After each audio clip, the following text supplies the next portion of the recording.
You're listening to the Fierce Fatty Podcast, episode 118, The Limitations of Body Love. Let's do it!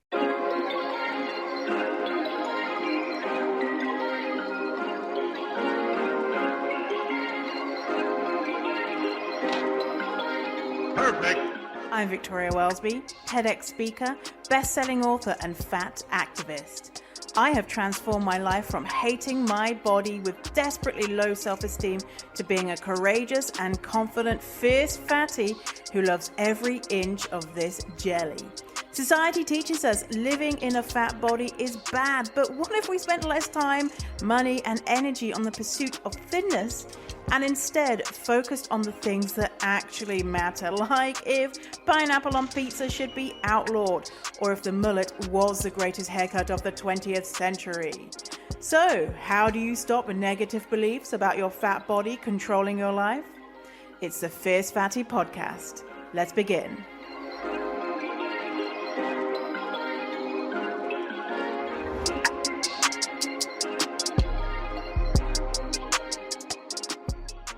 Hello, fatties and honorary fatties.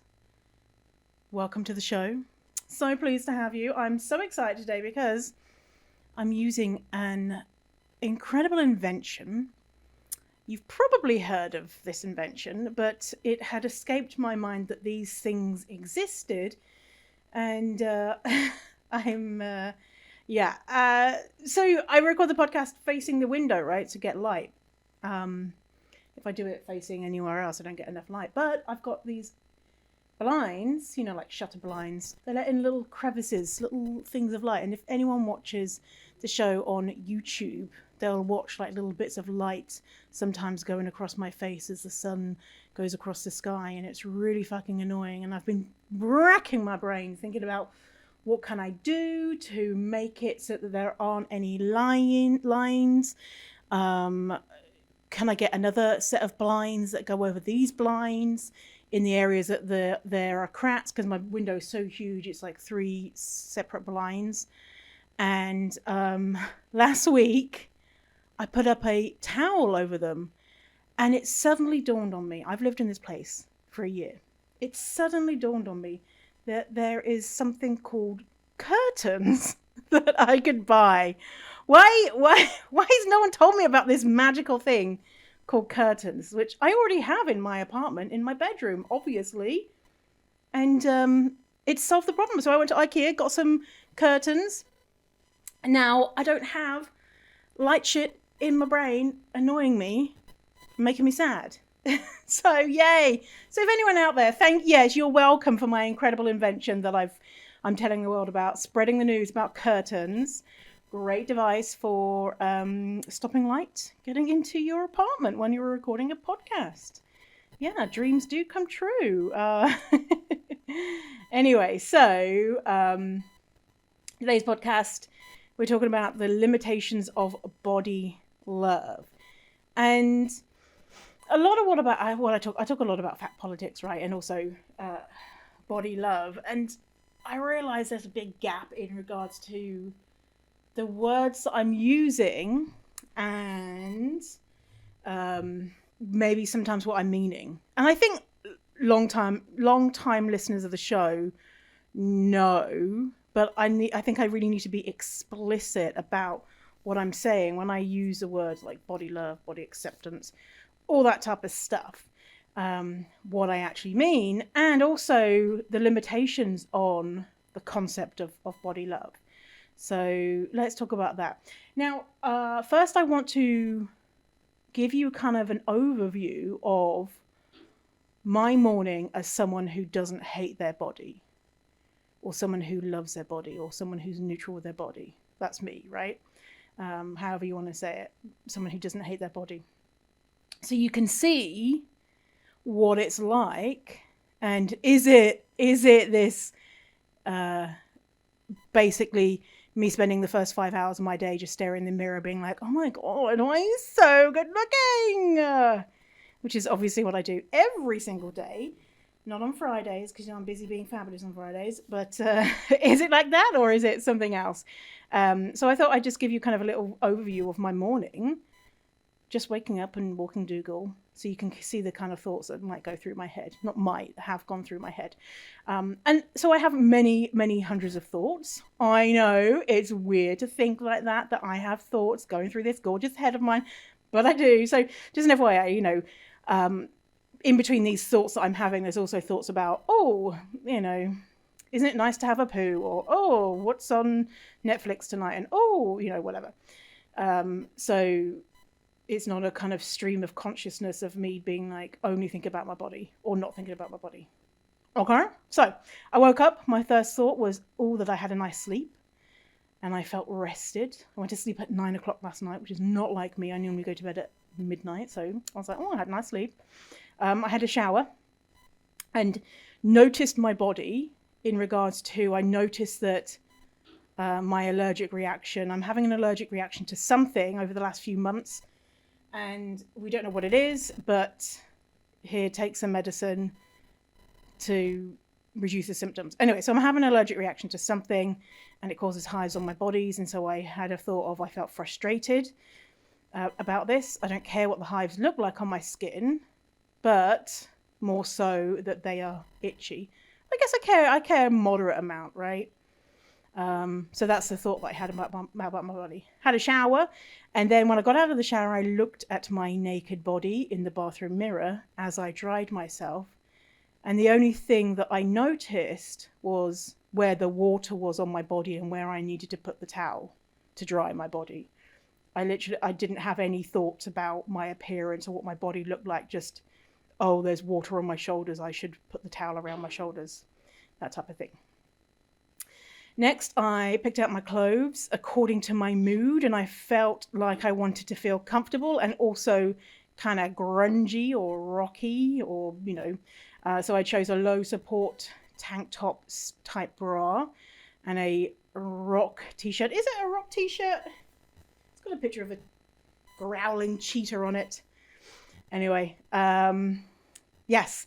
And then I noticed that my breasts were lower than normal because I'm not, I'm wearing like a bra that's basically not a bra.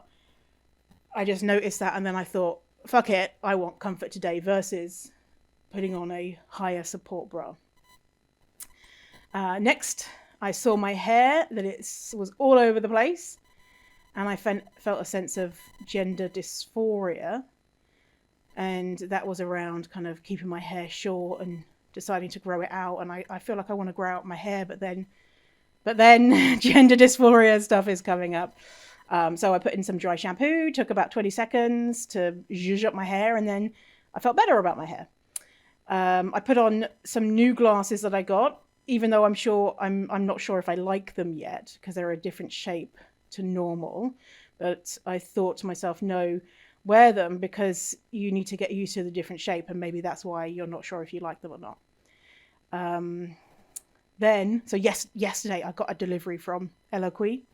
I haven't ordered from Eloquii for like 3 or 4 years because in Canada you have to pay $20 shipping. Last week I spoke about shipping problems too, didn't I? You have to pay 20 US shipping, so that's like 25 plus Canadian. But then they had this sale where because I've been looking for some boots, and they had some sale where they had these black boots on for cheaper than I could have got them in Canada, and I got some other sale things. Anyway, so I had an order from Eloquii which contained like a coat, boots, jeans, top.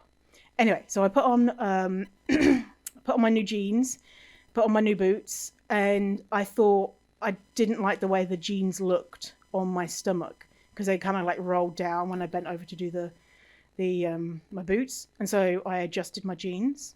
Felt good. I was like, yeah, they look good.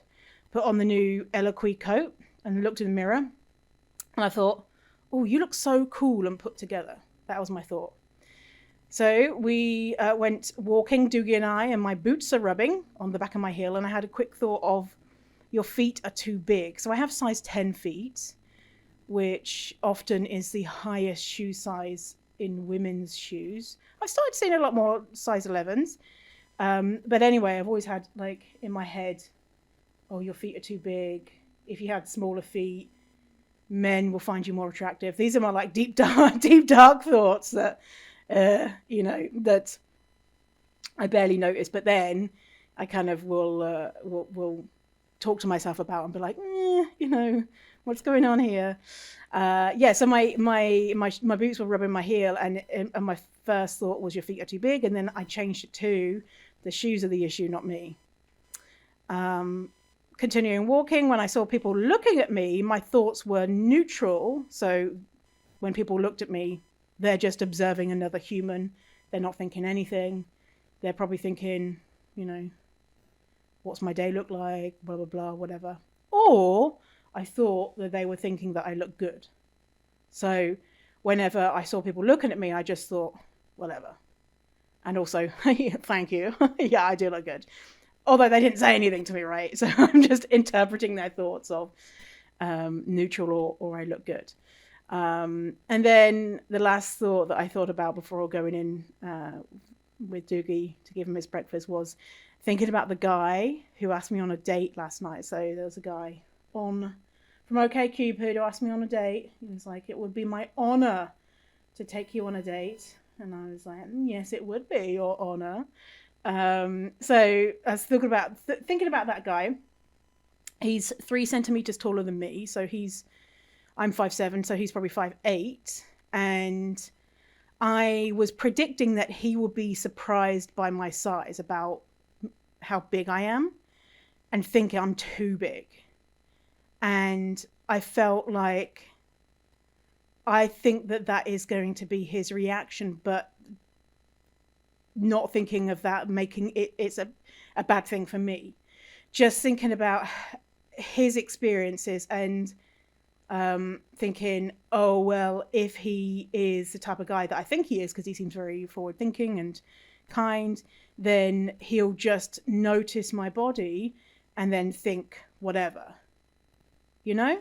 and I did have that. Yeah, he'll think it's too big, but and so kind of that was kind of a negative, like, well, I guess a fear, because often if someone if I know someone is significantly taller, I don't tend to have that fear.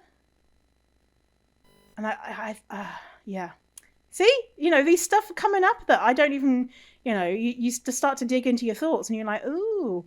And because most of these things are kind of very fleeting things. And so for me, it's not a big deal. It's not like, oh, I'm not going to go on the date because I'm scared that he's going to think that I'm too fat.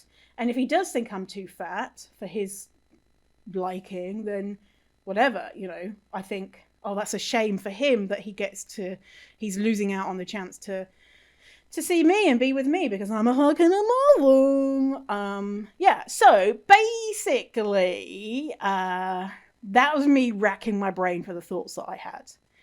And most of it, when something negative came up, it was kind of quickly squashed by my brain. And it's not like I'm here having a conversation like this. It's almost like my brain is kind of going into kind of an automatic giving myself compassion type of thing, which is nice. Whereas before, I would probably, got out of the shower, looked at my body and being like, oh my God, and picked out clothes according to how to hide my body, and thought that people looking at me were thinking that I was frightful and, really, really nervous about the date with this guy, blah, blah, blah. So it's pretty much, not thinking about your body, really. So say if before I think about my body like 100 out of 100, now I probably think about my body like 10. And most of that is kind of just observational. Yeah. So just like a kind of like an overview there, there wasn't any like flying unicorns or amazing things that happened because I don't hate my body, but life is easier, right? Life is easier. So let's move into talking about the limitations of the concept of loving your body. And I am guilty in this regards of using the phrase loving your body as kind of like a shorthand of the concept that I'm trying to get across. And the concept I'm trying to get across is literally just what I was talking about in the morning of me, which is feeling at peace with your body, or just not thinking about it much, or just not having a big amount of tension, like if you could say, what are the tensions in your lives? What are the things that are bothering you? What I think about my body would be like not on the list, right? So when I say loving your body, really what I mean is just not thinking about your body that much. Well, maybe I should stop using that phrase, because I don't want people to get confused about I don't want exactly what we're going to talk about. The limitations to this is I don't want I don't want this there's I want people to I want to be able to communicate effectively, is what I stumbled across to there. I want to be able to communicate effectively. Okay, so I don't think it's realistic to expect that you can go from decades of hating your body to waking up, seeing yourself in a mirror and making out with your reflection. Like, I see people getting frustrated because they say, oh, I've read like 3 books and I've listened to like podcast episodes and I don't love myself yet. And, what the heck, I've done everything. And I'm like, well, how long have you not liked yourself? And they'll be like, 4 decades, 5 decades, 3 decades, 7 decades, whatever. And so I'm like, well, how can 7 minutes of, listening to a podcast suddenly make you be like, oh my God, I'm so amazing. It's not realistic. And I think, it's a natural thing. We're humans. We want this instant satisfaction of having a big change. But it's more kind of like a slowly thing. And it's not going to be, I've never made out with myself in the mirror. I know it's shocking, but I have never made out with myself in the mirror because I don't hate myself. And the reality is kind of just a little bit more quiet, I do think it's realistic for you to begin to lose that tension to not be there, of constantly having to think about your body. I think that is realistic. Here's the big issue though. Accepting your body does not mean that the world will not still be fat phobic. It doesn't matter what you think about your body, the world is still going to be fat phobic. And you will not experience less marginalization because you think that your body's okay.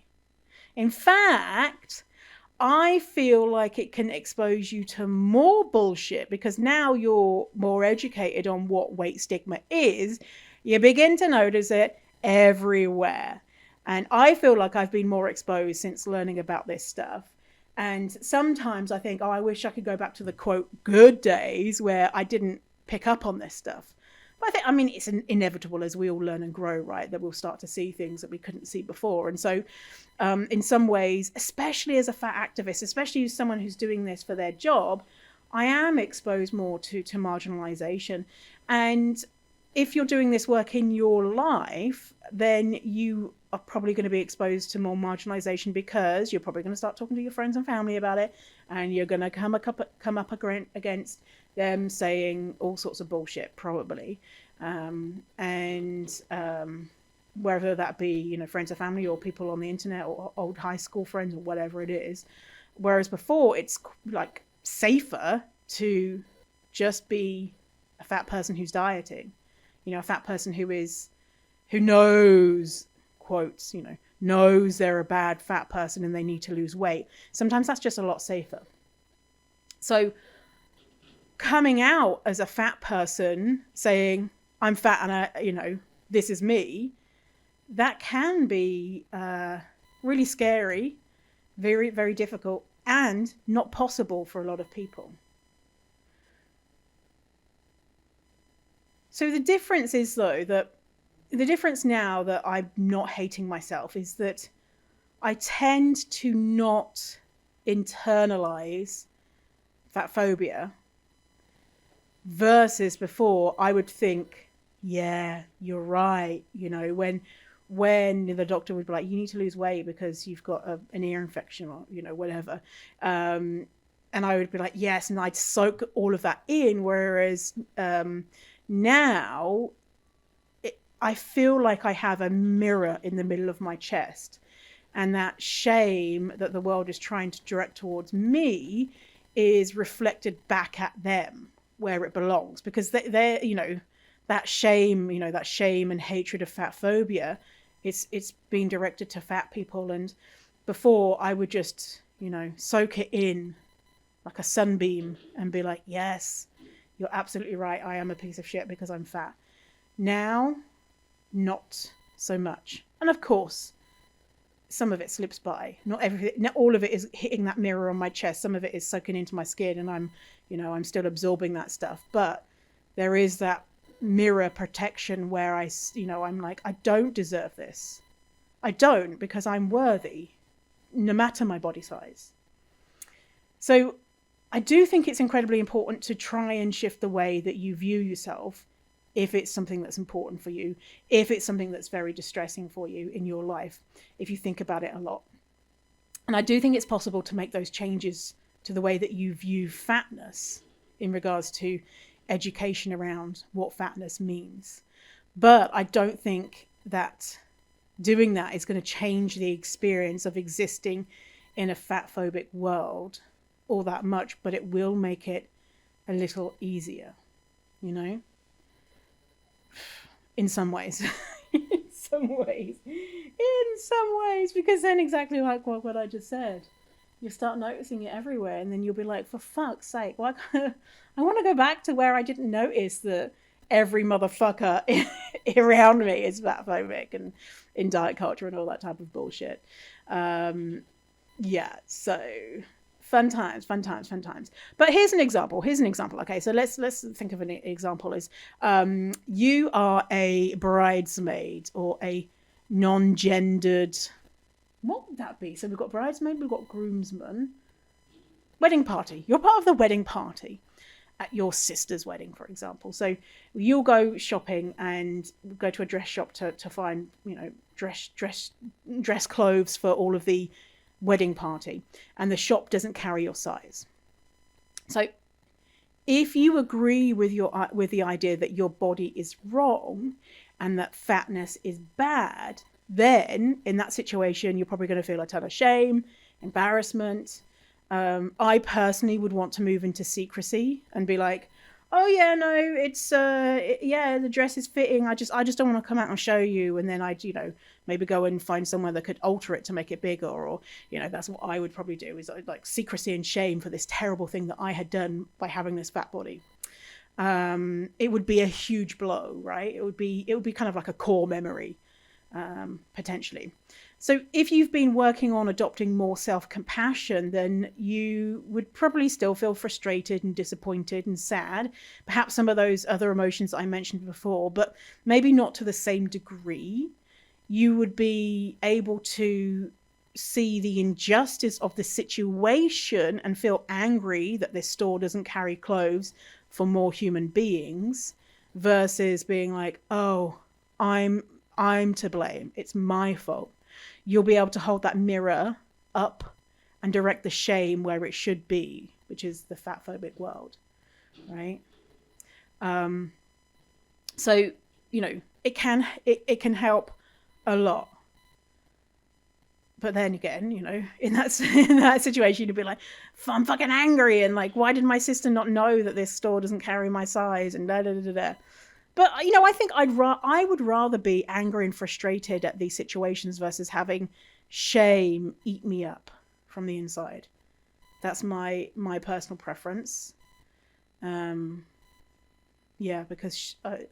shame is not my favorite. It's not my favorite, Okay, so working on self-acceptance and self-compassion doesn't stop shit situations from happening, but it can make it easier to navigate. Also, I think you're more likely to engage in fat activism, which will help change the world, if you truly believe that your body is worthy and deserving of respect and that type of stuff. The more fat people who don't agree with the assessment that they should disappear, the better the world is, So I think it's not that we need the world to be filled with people who are like, oh my God, I'm this fucking sex machine. Oh, everybody look at me. Which is not what body love really is. I think body love is more quiet, and it's more accepting, and it's more tender. It's more, loving and that type of thing. And I think if we all had more self-compassion, I think lots of different things would be better in the world, is my opinion.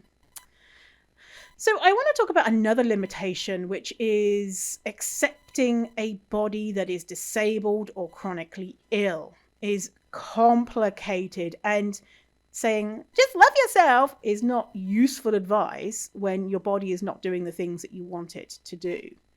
If your body has let you down, then telling someone to have a cheery disposition around their body is gaslighting them. And I actually go in depth on this talking about, disability and chronic illness and having a fat body in episode 93. To get to episode 93 quickly, you can go to fiercefatty.com/093 and to listen to that episode if you want to know more about that. Yes, so the other issue with the concept of body love is toxic positivity or toxic body positivity. So Wikipedia says what toxic positivity is a dysfunctional approach to emotional management that happens when people do not fully acknowledge negative emotions, particularly anger and sadness.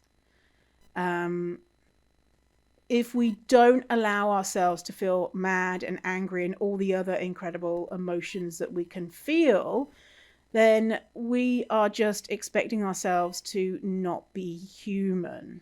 And you're not a bad person or a failed fat liberationist if you don't like your body, and it's important to explore that. If your body has let you down, if your body has if you're fed up, then it's important to explore that versus being, like me this morning being like, these hives, they're itchy and they're annoying and I don't like it. And instead of, brushing over with well, just love yourself. You've got skin. You're lucky that you're alive.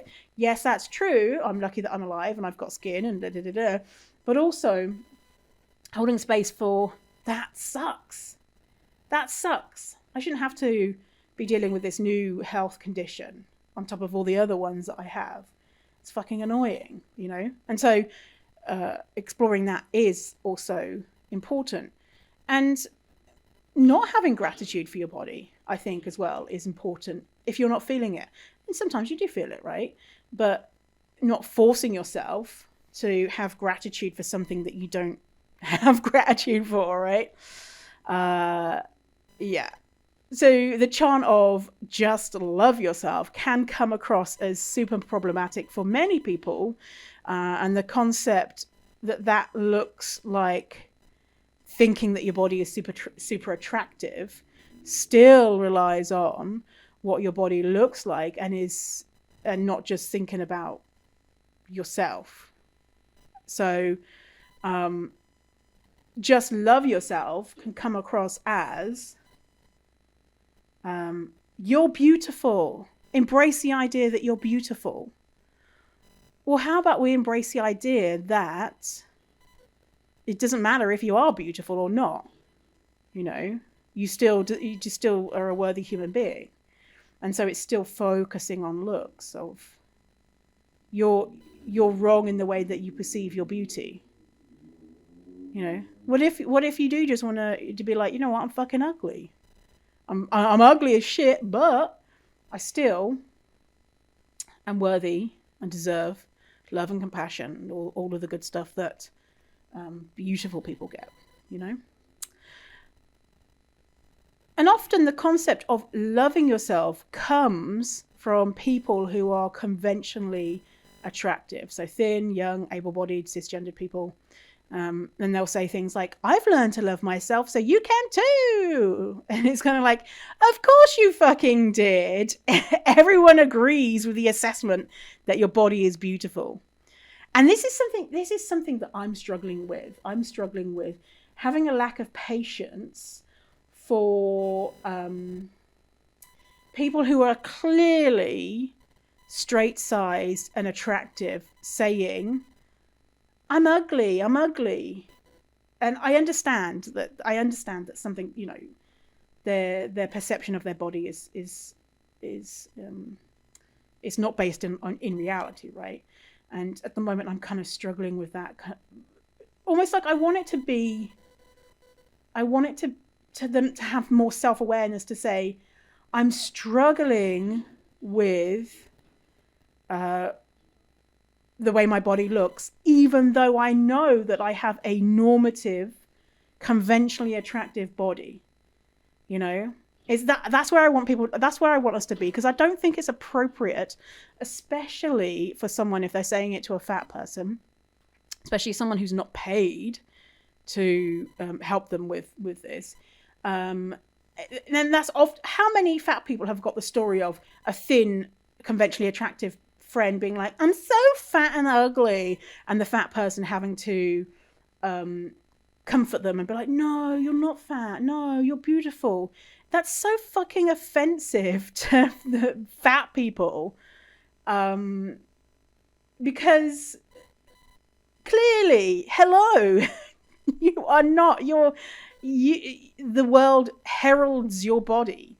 So having that self-awareness of, I'm struggling with seeing the reality of what I look like right now. I feel like I'm not attractive, but I know theoretically that I am, because I'm thin, I'm white, I'm young, I'm able-bodied, I'm conventionally attractive according to all of these systems of oppression.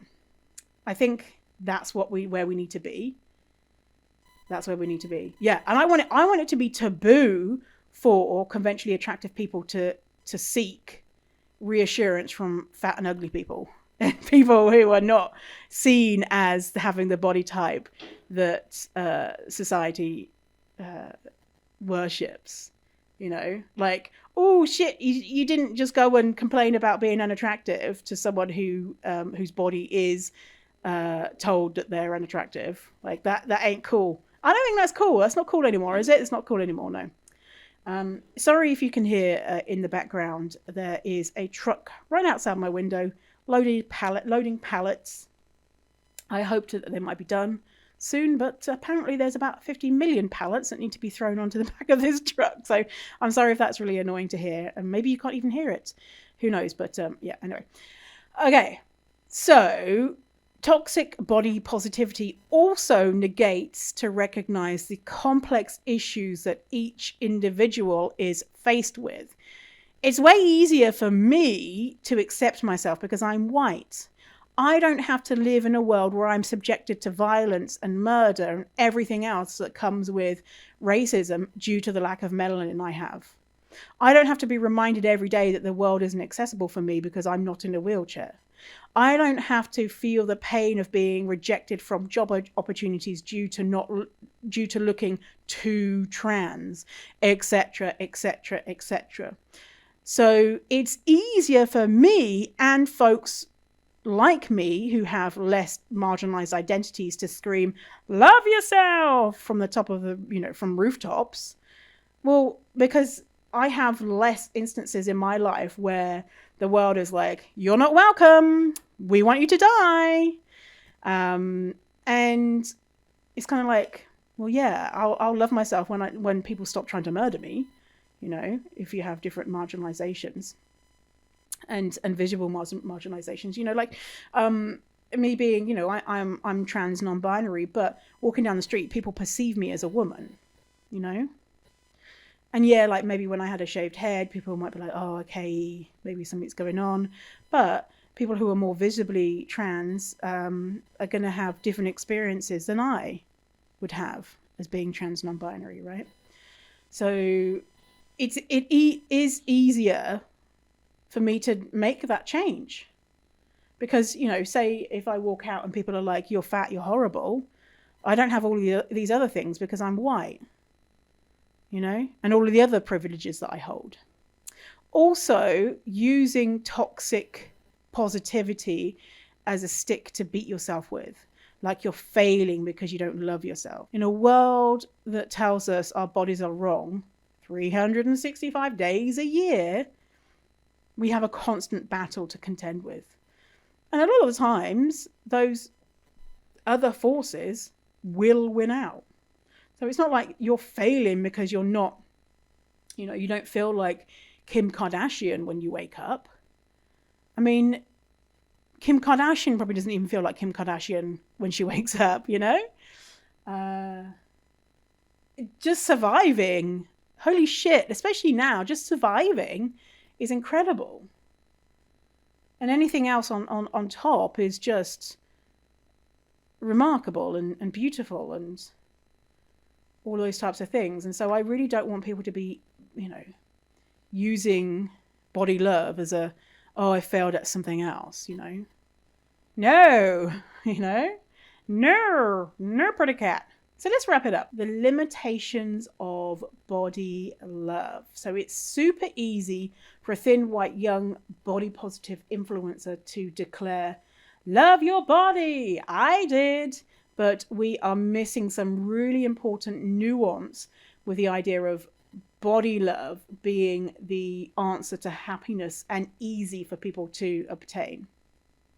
So we need to be clear that when we talk about body love, what many people mean is just not thinking about their body. It's more body neutrality.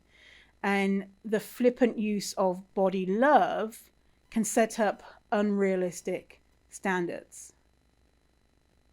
The concept of body love can also be used as a stick to beat yourself with. The idea that you're failing because you're not spending 12 hours a day with love heart eyes staring at a mirror looking at your reflection, because that's not realistic, right? Even people who don't hate their body, they're just not thinking about it. And if you're not at that place and you are in a kind of struggling with really, really not liking your body or hating your body, it doesn't mean you failed. It doesn't mean that you're a bad fat liberationist. It's just what it is. And it's to be expected. And if you do accept your body, that does not mean that the world will suddenly stop treating you like shit if you're fat, especially if you have other marginalized identities. It does mean that it might be easier for you to navigate those situations because you could be able to direct that shame outwards back to the perpetrator or systems of oppression versus agreeing with fatphobic beliefs and assertions. But not always, though.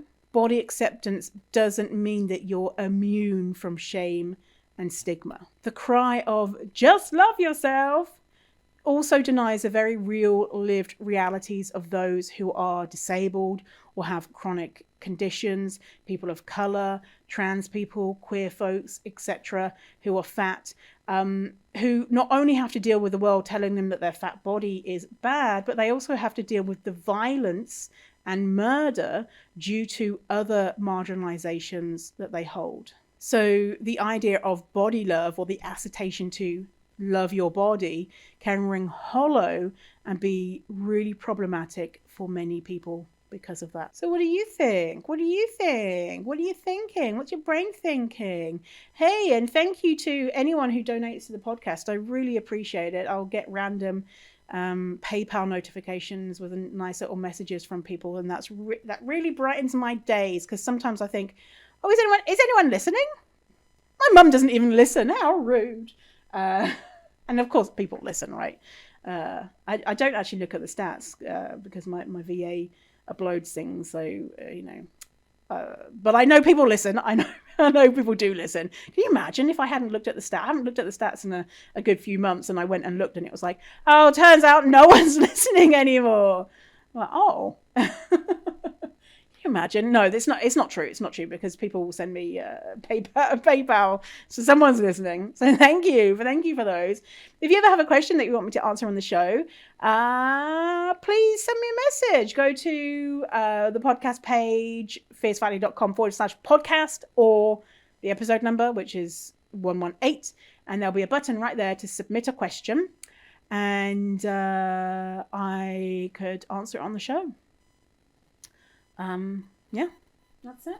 All right. Well, have a wonderful rest of your day. I hope you are having a fierce fatty day, and we'll see you in the next episode. See you in a while, alligator. Good boy.